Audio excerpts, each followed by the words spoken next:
แมันบอลเล่นนะลูกพี่นะลูกจะเข้าตู้ตัวนี้ลูกอันนี้มันตู้เย็นนะลูก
ออกมาลูกพอละบ่เป็นบอลลินอันนั้นนะตู้เย็นนะ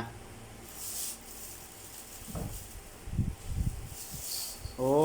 ยลูกก็ได้ลูกก็เบิ่งลูกกับตู้ให้ดูหันลูกเอ้ย